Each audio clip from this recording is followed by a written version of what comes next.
Park Patrol. The job of park keeper is up for grabs at Poconos National Park, as the old keeper has had a nervous breakdown. And no wonder. Litter is gathering along the banks of the river, and swimmers do their utmost to drown right in front of your hut. As if that was not enough, they also have the boldness to capsize your dinghy as you try to rescue them. Bit of useless trivia. For the re-release of the game, the name of the park was changed from Poconos to Papatoto. Uncommonly to many games of the time, Park Patrol has an unusually large options set.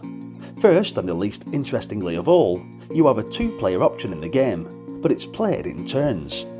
In the actual options menu, you can change the number of occurring swimmers, snakes, swamps, turtles and ants by each level, along with the gender of each ranger, which could be both boys or both girls, or each different.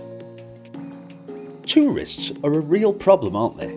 They just can't go out for a day in the park without creating havoc, dropping rubbish everywhere and doing silly things like leaping into the river when they can't swim, for example.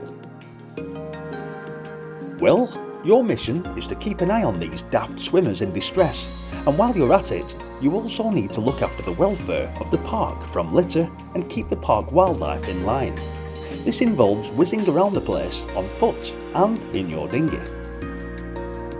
The area is full of hazards such as swamps, snakes, ants and nasty swimmers who, as mentioned, will sink your boat.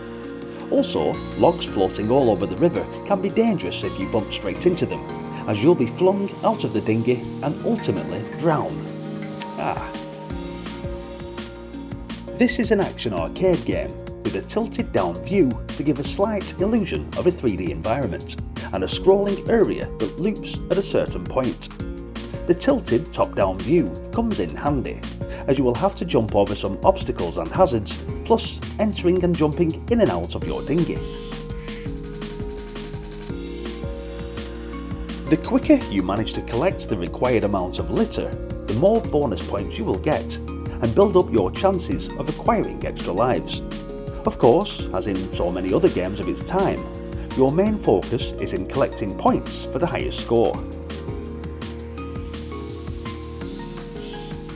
Park Patrol's controls are deviously simplistic. You only need to use the amount of controls you have on a single button joystick.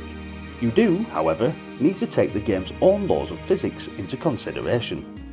When you jump, your jump distance will always be the same, which is quite a long way.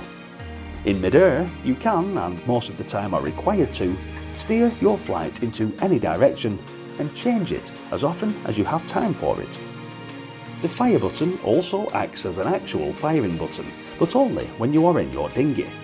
To throw snake repellent into the water, first you need to stop moving. Picking up trash, floating turtles and drowning swimmers is done by walking or floating over them. You need to be careful with the swimmers and the turtles though, because the turtles can jump back on the land while you are trying to pick them up and take you down as you go, and the swimmers can be deceptive.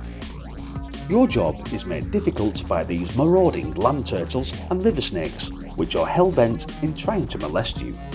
If they succeed, you lose a life. Luckily, both types of creature can be disposed of. Turtles are really stupid and sometimes fall into the river, allowing you to run over them. And river snakes can be made to disappear by throwing snake repellent into the river. Probably the wife's perfume. Has anyone ever tried the tree log maneuver? If you can make it to land on a log by crashing into it with the boat, and balance on it with the help of holding the joystick forwards and pressing fire button, spamming jumps until the time on the right has run out, you get 5,000 bonus points for the maneuver. Not sure if this was a hidden feature or if many knew about it, but a little bit of trivia all the same.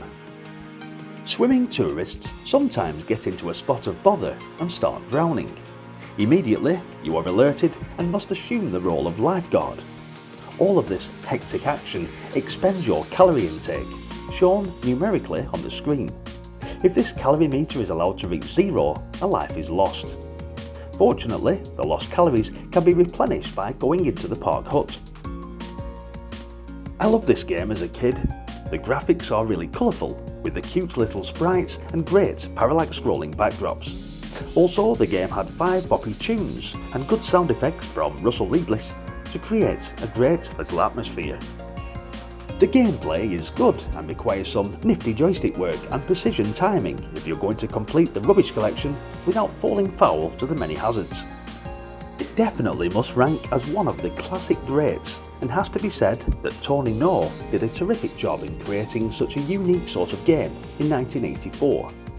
If you've never played this before, then you're missing something pretty special. A shame that Tony left the gaming industry after making Park Patrol. It would have been cool to see what other games he would have potentially made following this one. Thanks for watching, guys. What did you think of Park Patrol?